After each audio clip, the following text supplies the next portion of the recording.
Alright, so I finished forming this yesterday, and it has been set out to dry for just one day. Now, the temperature is about 60 degrees, maybe a little bit less, and so it's not super dry yet, but it has firmed up a little bit, and so it's a good time to do a little bit of trimming on it. The first thing that I'm going to do is I'm going to do the bottom right here, because we want a footer on it. Okay, so I'm going to grab something that's round, like either this roll of tape, or even this tube of paint right here, and just trace around the outside of that. That way I can get something that's nice and round, and using that as a guideline. Pretty good. Okay, and so then I'll go in a little bit further than that, but I've got that initial circle that I just made, and that's going to help me out.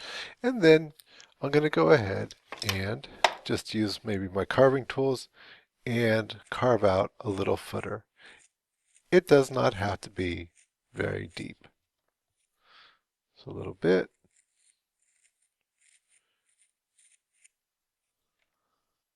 Okay, so now as you can see, my footer is not super deep. Doesn't need to be, but it just adds a finishing touch to the bottom right here. I can always come back later and sand it if I need to. Okay, the other thing is that as I was doing this, I was being very careful not to push down, give it a lot of pressure, because I don't want to distort this. You know, you could crush it. After all, it's only been out one day. Okay, so now the top here. Couple things. I want to make sure that it's flat this way, and it should be pretty good.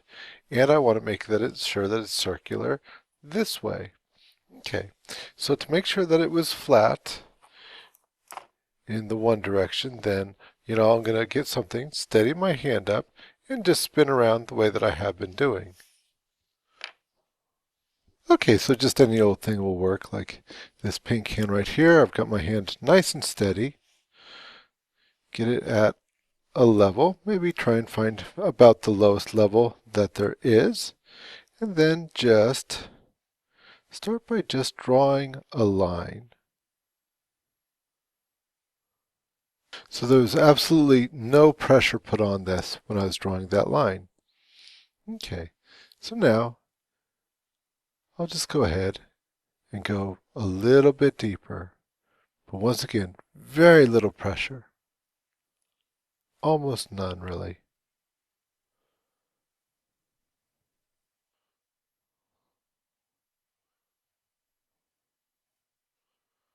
Okay, and if any scraps fall in, no big deal. I would just leave them there until everything was totally dry, and then you can always dump them out later. Okay, so this is very flat now. That's good. But now we got to make it a little bit more circular. Once again, I'll just grab something that's round, and I'll use that as my template. Okay, so what I've done is I've lined this up with the outside edge here, making sure that it looked good. And I'm just going to very gently draw a line around.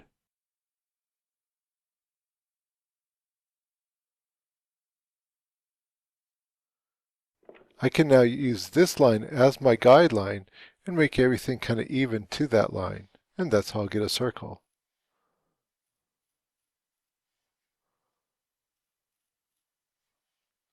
Okay, that looks more or less right. So just gently start carving that out.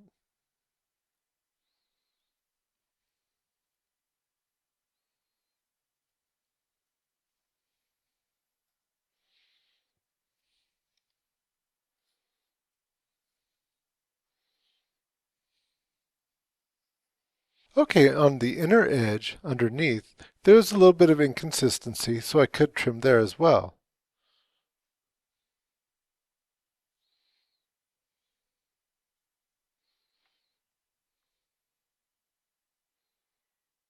Okay, so not too bad. I think what I'll do is I'm just going to set this aside, and I can sand it a little bit once it gets drier.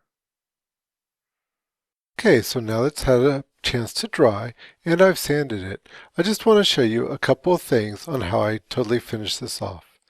Okay, thing one is that when I sanded it, I grabbed a little block of wood, and I've got a few of these around the classroom. And I used my sandpaper and I wrapped it around this little piece of wood, just like so. This has a bunch of advantages. One thing is it's a lot easier to sand this way. It's going to tire your hand out a lot less, right? And actually, when you sand it, it's going to make the curve better because you know how you'll have like the little ripples that were made from all the various coils as you put in, even though you're smoothing them and everything, you might have a tendency to go in when you sand, right, if you were just using your finger. So by having this on here, that's going to have more surface area and it's just going to flatten things out just right.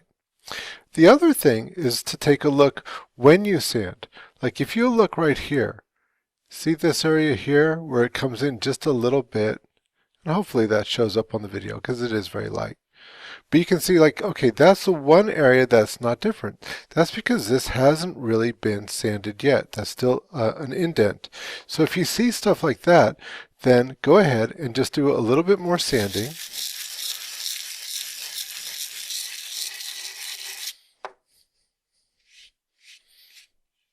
See, now it's 100% gone and the texture is smooth throughout. That's the way that you get rid of all the little bumps. Okay.